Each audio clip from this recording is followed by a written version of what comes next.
पाकिस्तान की राजधानी इस्लामाबाद में 10 अप्रैल को अमेरिका और ईरान के बीच में बातचीत होने जा रही है।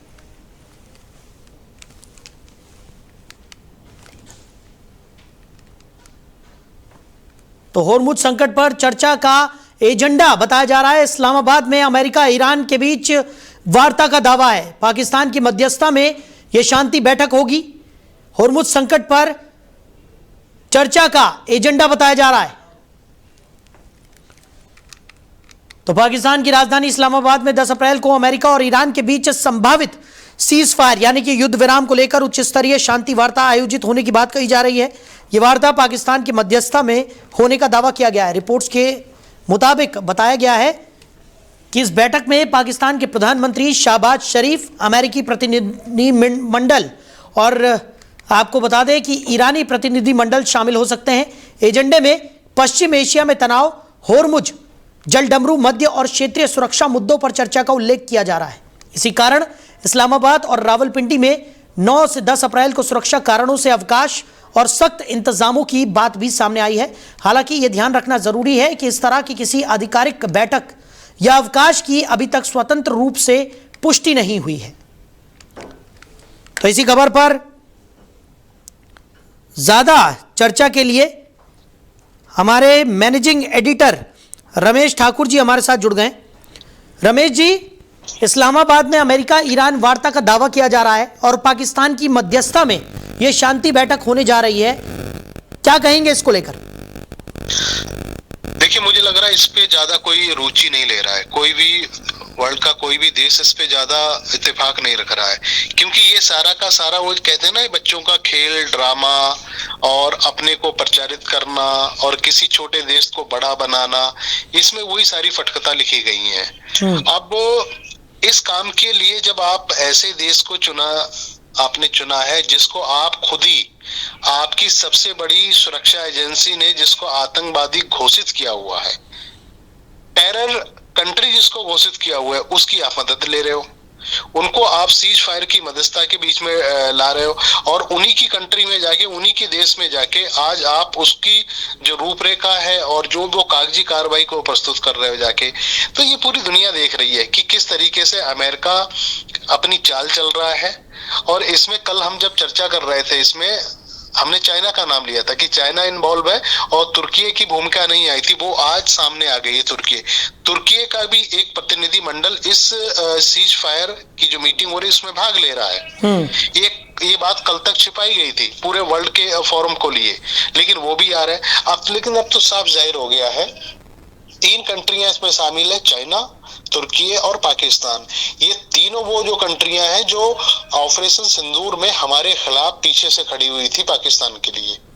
तो जाहिर सी बात है, इसमें बहुत बड़ी साजिश है, पीछे बहुत बड़ी साजिश है। प्रधानमंत्री नरेंद्र मोदी जी के कद को कम करने के लिए, भारत को नीचा दिखाने के लिए और भारत की हैसियत को कमतर आंकने का ये प्रयास है। इससे ज्यादा इसमें कुछ नहीं है जी। लेकिन जिस तरीके की स्थिति इस वक्त पूरे विश्व में देखने को मिल रही है, एक बड़ा संकट यहाँ पर मंडराता हुआ नजर आ रहा है और सबका मानना ये है कि ईरान, अमेरिका और इजराइल के बीच में जिस तरीके का संघर्ष चल रहा है उसका रुकना बेहद ज़रूरी है। ऐसे में इस वार्ता की तरफ आपने जिस तरीके से कहा कि बहुत ज़्यादा रुचि कोई नहीं ले रहा है, लेकिन सबके मन में तो यही है कि जल्द से जल्द इस संघर्ष को रोका जाए ताकि आने वाले समय में जो व्यापक संकट गहराता जा रहा है उसे होने से रोका जाए।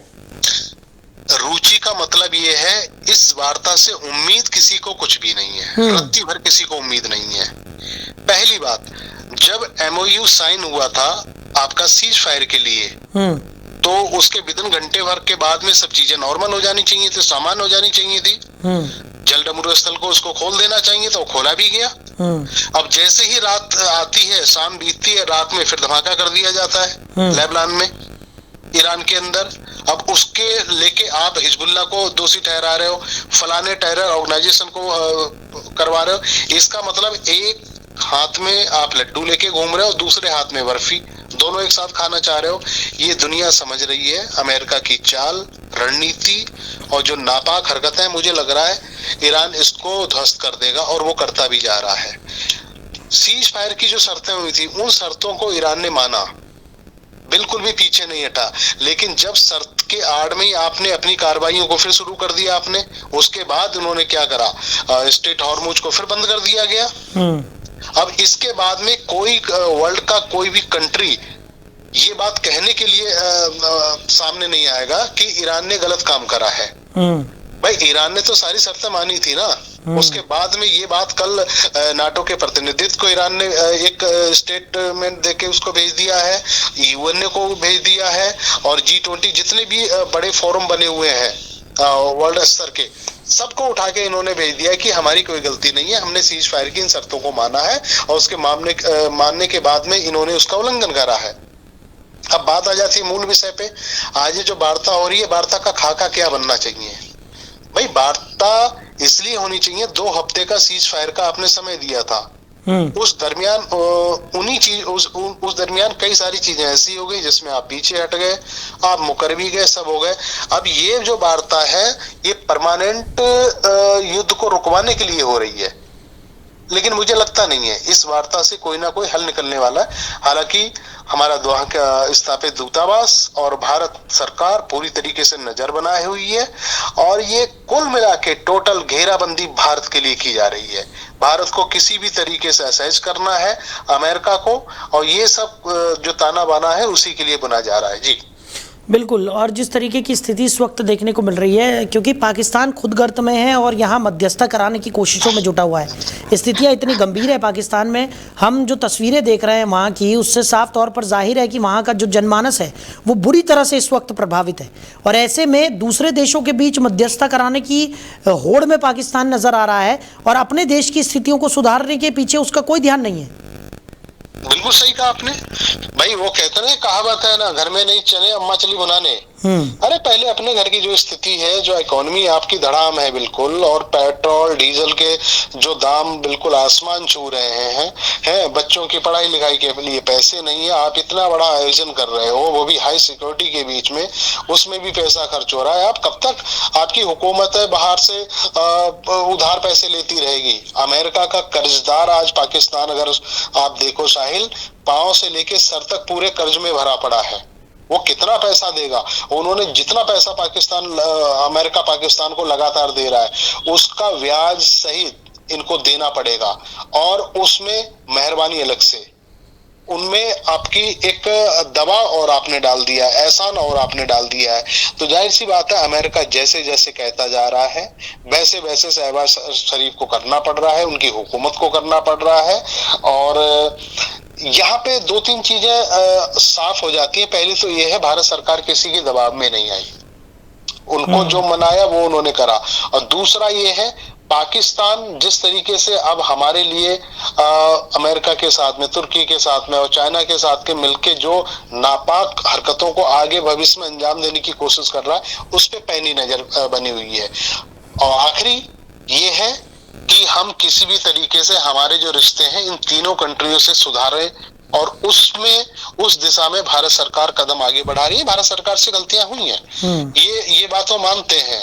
खामनोई साहब की जब मर्डर होता है, हम मर्डर ही कहेंगे, उन्होंने हत्या की है, जब उसके बाद में कुछ चीजों को लेके विदेश नीति को कह लो या फिर कोई आपसी रिश्ते को लेके उसमें भी चीजें ऐसी हुई थी, तो तत्कालिक तौर पे हमारी तरफ से उनको कंडेम नहीं किया गया था, सहानुभूति नहीं दी गई थी, लेकिन बाद में चीजें सुधरी हैं। आपने देखा होगा इस बीच में लगभग 3-4 जहाज हमारे PNG से भरे हुए को रवाना भी किया गया है।